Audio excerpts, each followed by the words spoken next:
আসসালামু আলাইকুম। আশা করি আল্লাহর রহমতে সবাই ভালো আছেন। আজকে আপনাদের সাথে শেয়ার করব এই গরমে কলিজা ও মন ঠান্ডা করার মতো ভীষণ মজার কফি মিল্ক পুডিং। আর এই পুডিংটি একবার বানিয়ে খেলে বারবার খেতে ইচ্ছে করবে, এতটা মজার হয়।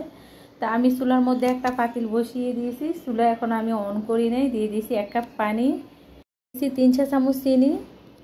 আপনারা চাইলে মিষ্টিটা আরও বাড়িয়ে দিতে পারেন, বাড়িয়ে কমিয়ে দিতে পারেন। দিয়েছি 1/2 চা চামচ আগার আগার পাউডার।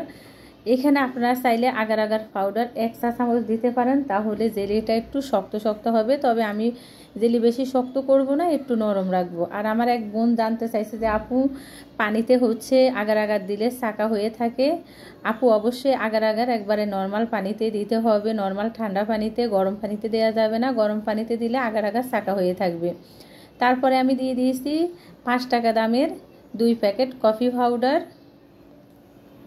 তা আমি সব একসাথে ভালো করে মিশিয়ে তারপরে চুলা অন করে এগুলো 1 মিনিটের মতো রান্না করে নিব। বেশি ঘন করা যাবে না। 2-3 বার বলক আসার পরে এখন আমরা চুলা বন্ধ করে নামিয়ে নিব। এখানে আমি একটা সার্ভিং বল নিয়েছি। এখন আমি এই সার্ভিং বলের মধ্যে ঢেলে নিব কফিগুলা। 15 মিনিট রেখে দিব এভাবে, তাহলে খুব সুন্দরভাবে সেট হয়ে যাবে। ফিরে আসব 15 মিনিট পরে। মাশাআল্লাহ, দেখেন কতটা সুন্দর হয়েছে জেলি। আর এই জেলিগুলো একেবারে সফট হবে। আপনাদের আগার আগার পাউডার দেওয়ার উপরে ডিপেন্ড করবে জেলিগুলো কতখানি সফট হবে আর শক্ত হবে। তো এখন আমি পিস পিস করে নিচ্ছি। দেখেন মাশাআল্লাহ কতটা সুন্দর হয়েছে। আপনারা যদি এখানে আগার আগার আরও বাড়িয়ে দেন তাহলে এগুলো আরও শক্ত হবে।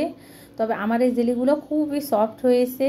তো আমি এক পাশে এগুলো রেখে দিব। আমি চুলার মধ্যে একটা পাতিল বসিয়ে দিয়েছি। এখন চুলাটা অফ করা, আমি অন করি নাই। আমি আগে থেকে ঘন করা দুধ দিয়ে দিয়েছি 2 কাপ। দুধগুলো একেবারে আমি ঘন করে ঠান্ডা করে নিয়েছি। দিয়ে দিয়েছি চিনি। মিষ্টিটা আপনারা আপনাদের স্বাদ অনুযায়ী দিবেন। দিয়েছি 2 চা চামচ গুঁড়া দুধ। দিয়েছি 1 চা চামচ আগার আগার পাউডার। তবে আমার এই চামচের মধ্যে পুরো 1 চা চামচ ধরে না, আগার আগার 1/2 চা চামচও হয়, যেহেতু চামচটি ছোট। আমি সব ভালো করে দুধের সাথে মিশিয়ে এখন চুলা অন করে দিব। চুলা অন করে আমরা এই দুধগুলো অনবরত নাড়ব। আর আপনারা চাইলে এই দুধের মধ্যে 1 প্যাকেট কফি দিতে পারেন। তো এখন আমি অনবরত নাড়ব। আমি যেহেতু দুধগুলো আগে ঘন করে নিয়েছি, এগুলা বেশি ঘন করতে হবে না। 2-3টি বলক আসলে আমরা নামিয়ে নিব। তো এখন এই দুধগুলো আমি নামিয়ে নিব চুলা থেকে। একটু নেড়ে চেড়ে হালকা ঠান্ডা করে নিব। তা আমি এই বক্সের মধ্যে পুডিং বসাবো। আমি দিয়ে দিচ্ছি আগে কফি যে জেলি বানিয়েছি ওই জেলিগুলা। এই জেলিগুলো খেতে অসাধারণ হয়, এতটা ভালো লাগে খেতে। আপনারা চাইলে এইভাবে বানিয়েও খেতে পারেন। এখন দিয়ে দিব আমি সেই দুধ। তা আমি জেলি দিয়েছি আগে, তারপরে দুধ ঢেলে দিয়েছি। এখন বাকি জেলিগুলো আমি দুধের মধ্যে দিয়ে দিব। তা আপনারা দেখে বুঝতে পেরেছেন কতটা অল্প সময়ের মধ্যে আর খুব সহজভাবে এই পুডিংটি তৈরি করা যায়। এই গরমে কলিজা ঠান্ডা করার মতো এই পুডিংটি আপনারা বাসায় বানিয়ে নিতে পারেন একেবারে অল্প সময়ের মধ্যে।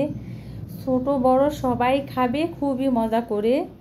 তা আমি আধা ঘন্টা পরে ফিরে এসেছি। আধা ঘন্টা আমি রেখে দিয়েছি। আধা ঘন্টার মধ্যে খুব সুন্দরভাবে সেট হয়ে গেছে। এখন আমি উঠিয়ে নিব। এই গরমের মধ্যে একবার হলো এই পুডিংটি বানিয়ে খাবেন, আপনজনদেরকে খাওয়াবেন। সবাই খেয়ে আপনার প্রশংসা করতে বাধ্য হবে। এই পুডিংটি এতটা মজার হয়। তা আমি ছাড়িয়ে নিয়েছি। দেখেন মাশাআল্লাহ কতটা সুন্দর হয়েছে। দেখতে যেমন সুন্দর, আলহামদুলিল্লাহ খেতেও অসাধারণ। নর্মাল ফ্রিজে রেখে তারপরে আপনারা খাবেন, মানে মন ঠান্ডা হয়ে যাবে, মন আর শরীর।